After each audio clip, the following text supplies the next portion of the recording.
We're here with Dan Eberhart. He's 36 years old, and he's the CEO of Canary. Welcome. Hi. So you have a pretty impressive resume. What are you the most proud of? Right now, I'm really proud of how our team at Canary has been able to stick together and come up with a plan and executing a plan to be successful in the current market environment, because it's really a challenge day in, day out to go, figure out how to try to break even and make money at what we were doing last year for 20, 30, 40%.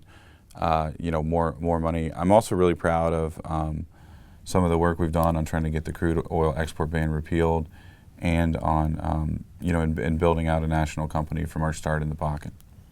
You were an early entrant into the Bakken play. Why did you think that it would be so big, and how much bigger are you expecting it to be?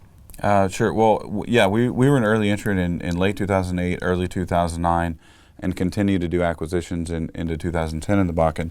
And that really differentiates us from a lot of the more national companies that showed up later in the boom.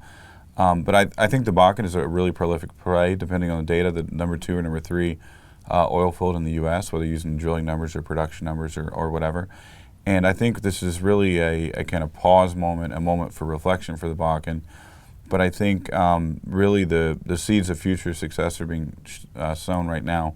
One of the major things that's going on in the Bakken, other than the U.S., different from the rest of the U.S. oil fields, is the local government and the state governments are both being really aggressive about continuing to spend on infrastructure despite the bust.